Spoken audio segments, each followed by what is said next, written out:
Middleton catch and shoot three. Halfway down and out. And Antetokounmpo. Oh! Flex on him, Giannis. What was that, Q Rich? What'd you think of that Giannis dunk? Grown man business. Grown man business right there. I like the mean mug and everything, guys. The fans inside went berserk. The fans outside going berserk as well. That's Milwaukee Bucks will live to fight another day. Series tied at 3-3, so you know what we have? The best two words in basketball. Game 7.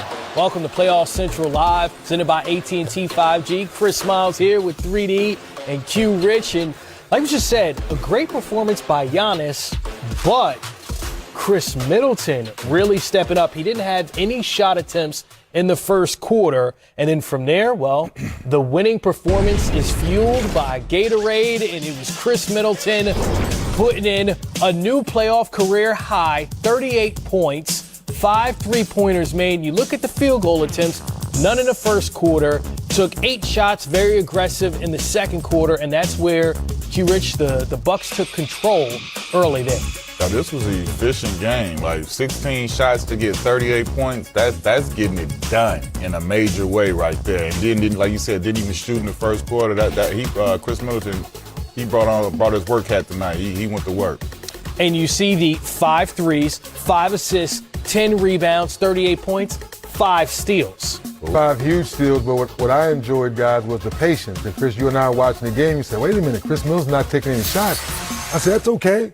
I said, they're flowing, they're winning, they're playing solid defense, and then that second quarter kicked in, and that's when he put his imprint in the game. And when you look at the stat sheet, he, along with Giannis and Jrue Holiday, they all took the bulk of the shots tonight. Yeah. They wanted to make sure we get to a Game 7. Defensively, we saw Giannis, you saw Holiday, you saw the committee of defense on KD, even though he had a still solid night, but it wasn't that night where you said, okay, he's taking over this ball game and trying to win it on the road. Something very interesting about Giannis's approach. The 30 and 17, that's right on his averages for this series, but 0 3-point attempts. Right. That was the first half in the playoffs in which he didn't take a 3-point shot, didn't take one the entire game. I think that was key, man. I remember the last game we were sitting here, I understand and I get it, but that's not his strong suit for him to be shooting as many threes as he is. I love the fact that he works on it, that he's not afraid to try it in the games, and that he's working and getting better at it. But this Giannis right here coming downhill, coming at you aggressive, who's made his mind up that I'm going to get to the basket, I'm going to score in the paint tonight, that's a tough animal to defend right there. Huge, Chris. I like the 6 of 10 from the free throw line.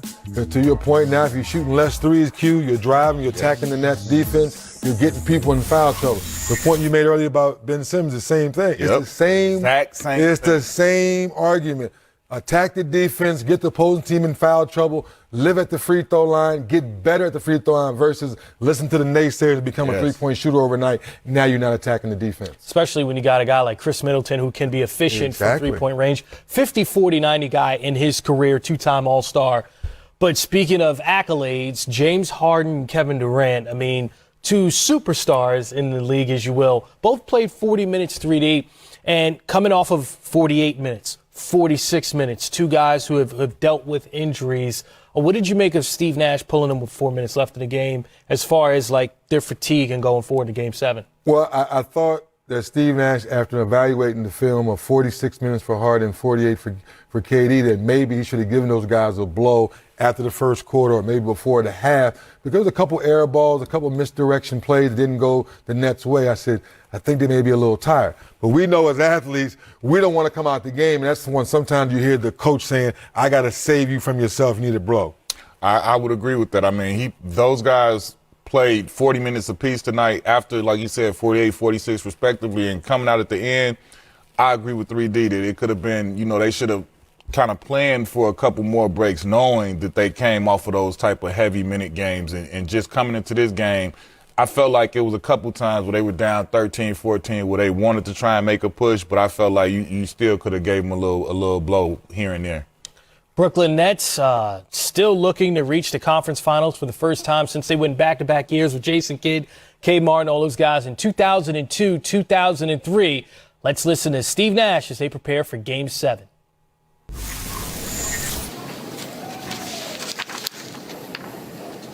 Craig, you're on mute.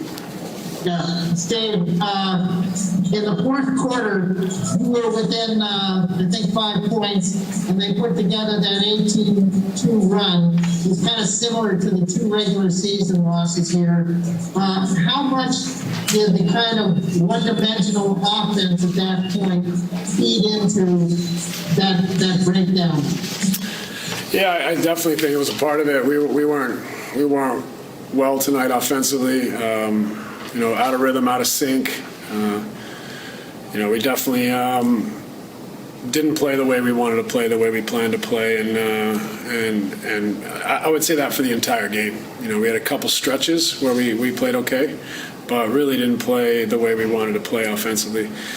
Defensively, we weren't great either, but not a disaster. But just not a great game from us. We just didn't have our best stuff tonight, and we got a Game 7 on our home floor. Ryan Lewis with the New York Post. Hey, Steve, obviously you were in contact in the fourth quarter, but considering you knew how desperate this team was going to be, facing elimination at home, I mean, in your mind, do you feel you kind of gave this one away really early from the start, giving them that big lead? Well, it didn't hurt to have a tough start, for sure. It's a common theme here. We've given up tough starts. We've clawed back in, but haven't, had enough. And frankly, haven't played well here. You can point to a lot of things, and we definitely have a lot to clean up. And it was one of those nights where you could just tell we didn't quite have our fastball. So, but that's what this is all about: is persevering, is finding ways to come back and bounce back, and that's why we were able to push through and finish second in the East, so that we'd have Game 7 on our home floor. Malika Andrews with ESPN. Hey, Steve, I have 2 for you. First, I'm just wondering if immediate thoughts on potentially how to slow Chris Middleton in Game 7. I know you're going to watch film yet, but... Yeah. Obviously, we kind of let him out of the bag tonight. We just got to play better. We put him on the line when we didn't need to. We gave up a couple open shots in transition and in on offensive rebounds, things like that get someone going. So, we got to take away some of those situations and just play a little better, a little harder, a little more. You can point to a lot of things, and we definitely have a lot to clean up. And it was one of those nights where you could just tell we didn't quite have our fastball. So, but that's what this is all about: is persevering, is finding ways to come back and bounce back, and that's why we were able to push through and finish second in the East, so that we'd have Game 7 on our home floor. Malika Andrews with ESPN. Hey, Steve, I have 2 for you. First, I'm just wondering if immediate thoughts on potentially how to slow Chris Middleton in Game 7. I know you're going to watch film yet, but... Yeah. Obviously, we kind of let him out of the bag tonight. We just got to play better. We put him on the line when we didn't need to. We gave up a couple open shots in transition and in on offensive rebounds, things like that get someone going. So, we got to take away some of those situations and just play a little better, a little harder, a little